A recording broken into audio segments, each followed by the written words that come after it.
forced into the shadows at a young age and ripped away from his home. Thrown into a rundown orphanage to rot with his family and legacy all but forgotten. Anyone else in this situation would have understandably crumbled, but this kid was special. He learned to like these shadows and embrace them as his new home. He built a crew that could get him in and out of anywhere and that would stand by him through everything. He trained and honed his skills for years, becoming a master of his craft, or more specifically, a master thief. These new skills made him a lot of enemies, but they also gave him power. Power to fight back against the criminals who destroyed his life and take back what was rightfully his. Now you can become this man and find out just what it takes to be a master thief. Can you overcome the odds and take back your family's birthright, or will your hero's journey take a twist and end in disaster like your family's before you? Well, in 2002, Sucker Punch Productions, the devs behind titles like Infamous and Ghost of Tsushima, let you find out when they released the often overlooked first game in a classic series by the name of Sly Cooper and the Thievious Raccoonus. In this action platforming adventure, you take the role of Sly Cooper, a clever raccoon thief from a long line of master thieves dating back thousands of years. Each member in this family made it their goal to steal only from the worst criminals imaginable, and in the process, gained skills unrivaled by anyone. They each also decided to document these prized skills and techniques in a tome known as the Thievious Raccoonus, and passed it down to the next in line when it was their time to take up the mantle. Unfortunately for our hero, before he was able to inherit this book, a group of some of the world's most horrific villains, known as the Fiendish Five, had finally had enough of the Cooper family's antics. One night when Sly was just a child, they broke into his family's home and brutally murdered his parents, all while he watched helplessly. The Fiendish Five then each ripped out sections of the Thievious Raccoonus and took them to their own corners of the world, assuring that no one would ever meddle in their affairs again. Flash forward 10 years, and our hero had made a new family of his own, in Murray, the courageous hippo, and Bentley, the tech-savvy turtle. It's with this new crack team and years of training under his belt that Sly finally decides it's time to track down these criminals and get his family's book back. Along the way, you'll journey through treacherous storms, climb up the highest mountain peaks, and ride into the hottest deserts and beyond, all on your noble quest. It's also in these locations that you'll come to realize that these criminals and their henchmen aren't your only roadblock. The police, led by Carmelita Fox, are hot on your trail and will stop at nothing to put you behind bars. You'll have to sneak, climb, fight, and race to the best of your abilities if you're gonna stand any chance. But I can promise, by the end, you'll find this is a journey worth seeing out. Overall, I loved the story, and I thought it and its characters were one of the best aspects of the game as a whole. Sly comes off as a cool, almost Nathan Drake or Indiana Jones type character with his own spin, and each of the Fiendish Five and their worlds were refreshing and fun to explore. Generally, when playing action platforming games, my biggest negative is that there's nearly no narrative motivation to progress. But here, the developers did a fantastic job in making a world that's believable, fun, and engaging throughout, with the addition of comic book and anime style cutscenes that give even more backstories in between levels. This, accompanied with mostly top tier voice acting, made for possibly the best experience I've ever had in a game of this style. And I can say, it's really made me want to go through the whole series just to see how the story plays out, and where the characters end up.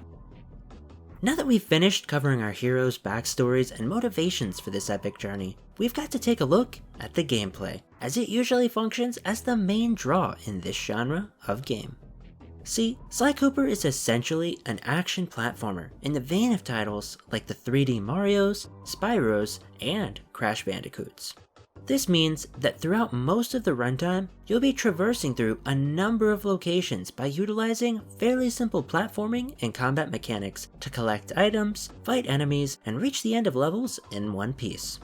If you haven't tried this series, you probably think you have a decent idea of what to expect out of Sly Cooper, but luckily, Sucker Punch made sure to spice up the formula just enough to make things interesting and set the game apart from its competitors. For one, the developers wanted Sly Cooper to feel like a game about a thief, and made sure to incorporate as many stealthy and thieving related gameplay elements as possible. This means that you'll be doing things like dodging patrols, cracking safes, and sneaking around in many levels instead of being in all-out brawls. Doubling down on this, the developers even made the interesting choice of making Sly very weak to reflect his more agile and stealthy occupation. When I say weak, I mean it as well, because for much of the game, you'll only be able to take one hit before dying, meaning you'll have to be very careful when approaching obstacles and enemies you aren't familiar with. Surprisingly, this didn't actually bog down the gameplay very much though, as each level and the mechanics of gameplay itself were crafted with this limitation in mind. For the most part, every death you have will be due to a mistake of your own, like rushing to take on a patrolling guard before you saw his pathing, or jumping into an obstacle before properly assessing safer routes. Sometimes this can get a bit annoying, like some of the big boss fights, due to many of them comprising of multiple decently long phases in a row with no checkpoints and having no tutorial beforehand explaining them. But looking back, I can say that no section was really that difficult that it felt unfair, and learning the correct moves and paths made for a fun challenge in the end. Now I should mention that there are times where you'll be able to take a good amount more hits than just one. For instance, you could pick up items called Lucky Charms that can stack and allow you to take up to 2 more hits than you otherwise would be able to. In addition to this, you'll also unlock abilities as you progress through the game that will assist you in nearly everything that you do. Examples of these could be the ability to recover from falling in pits or water without taking damage, the ability to do special attacks like dashes or rolling, and the ability to lock onto and land on tiny ledges. Gaining new abilities and honing your skills with them was a delight to experience, and really adds new dimensions to the levels and your ability to traverse them. At the beginning of a playthrough, you may start off more timid and scared of obstacles, but by the end, you can nearly fly through levels as if it were second nature, and the versatility offered in the additional attacks allows you to catch many unsuspecting enemies off guard. Overall, I thought the gameplay was basic, but pretty polished and fun. When combined with the creative and fun levels though, it was elevated to new heights that resulted in a product that was greater than the sum of its parts. That's not to say that it was perfect, however. One of the main issues I had with Sly Cooper was actually its lives system. When playing the game, you can find and unlock more lives for your playthrough in case you die, as is customary in many platforming games. The problem here is that running out of lives essentially has no consequences, and even respawns you back with multiple lives as if you'd never lost them, nearly right where you were when you died. Here's a clip where I show an example of what I mean.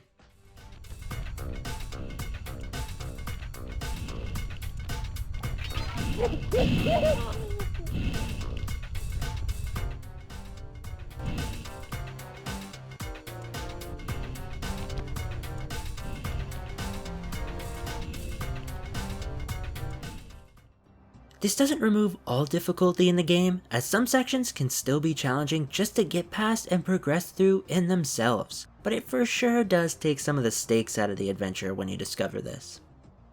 Outside of that, I did feel that occasionally the visuals of where your player character was didn't line up with what he could reach, but that didn't affect too much outside of making the occasional jump while platforming more frustrating to perform. In addition to this, I'd say another large gripe I, and many who play the PS2 version of Sly Cooper had, was that it has inverted controls for aiming, but then switches to regular aiming in some vehicle sections for seemingly no reason.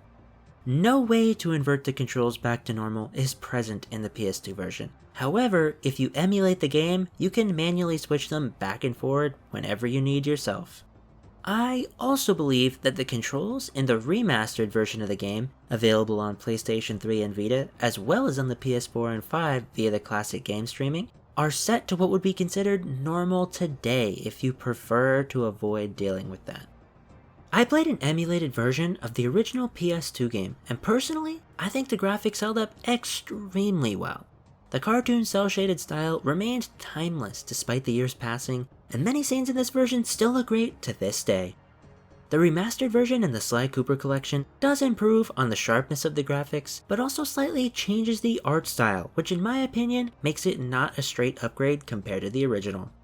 In addition to this, one of the bosses that revolves around music and timing inputs with rhythm was changed, replacing the original music that helped keep you on beat with a song that is completely out of time. So really, you're getting pros and cons depending on which version you choose. But in the end, the majority of the gameplay still remains the same, so I can recommend both. On to the next point of discussion in the objectives and levels in the game. Many games in this genre of platformer have been labeled as collectathons, like some of the Marios and titles like Spyro the Dragon. This means that one of the main objectives in the game is to collect all or most of the lootable items hidden around the map in order to progress and beat the game. In this case though, Sly Cooper has 3 types of collectibles scattered throughout each level. The first are coins that you can get from exploring, beating enemies, and breaking objects in the world. These coins can stack up to 100, and when 100 is hit, you receive a lucky charm, the item I mentioned earlier that shields you from 1 hit, or an extra life if you have the max amount of lucky charms already. After this, your coins reset to 0 and you begin the collection once again. Next comes the secret clue collectibles. On most levels, there will be anywhere from 20 to 40 secret clue bottles hidden around the map, and a safe containing a page of Sly's family book, the Thievious Raccoonus. If you collect all the clue bottles, Bentley the Turtle, one of your crew members, will call you and tell you the code to unlock the safe near the end of the level. These pages do not seem mandatory to complete the game, but when collected, they unlock extra abilities like new attacks, the ability to recover from falls without damage, and the ability to see all enemies and collectibles in a certain world with your camera. In addition to this, when all clues have been collected and all safes have been opened, you unlock extra cutscenes to watch in the menus and an extra way of playing levels called Master Sprints, where you're tasked with beating a level in absurdly short amounts of time. Finally, we get to the last collectible, in the form of keys. At the end of each level, there will generally be a key you must collect to exit to the overworld, and you need to accumulate a few of these keys to unlock the next area in this overworld. Calling these keys collectibles is a bit of a stretch though, as they essentially just serve as the exit to each level, and every level in the game is mandatory to reach the end of the game anyways. Overall, I really liked the more limited use of collectibles in this game. Sometimes collectathons can get a bit overwhelming and end up becoming a slog, as you need 10,000 of 15 different items just to progress. Sly Cooper is much more focused on its platforming and action than this aspect, and leaves the option to accumulate these side objectives open if you choose. The collectibles are also not particularly hard to find and reach in this game, which I also appreciated, but know going in that this is not going to be a Mario 64 type experience, where each level has a bunch of stars and things for you to get on numerous replays. I almost always found every collectible on the first run through a mission, but it's not all bad news for people looking for a bit more. Those master sprints I mentioned earlier are probably the hardest things to complete in the entire game. The times they require you to beat levels in aren't just quick, they're speedrun-esque. You'll have to carefully plan out routes and possibly do some research if you're going to beat all those, but I liked that this served as an added, optional layer of difficulty after you've completed the main content. What about the levels themselves though? Are they any good? Well, I'm happy to report that yes, the levels in Sly Cooper are pretty varied and exciting throughout. You'll explore 5 worlds containing around 7 levels each, with each world being themed after one of the Fiendish 5 members. Sucker Punch did a great job in creating a unique atmosphere for these worlds, as you'll see everything from a Louisiana swamp to snowy mountains in China, and even a volcano at one point. The enemies or henchmen you'll face in each world generally function the same, but have different skins and themed abilities depending on your location.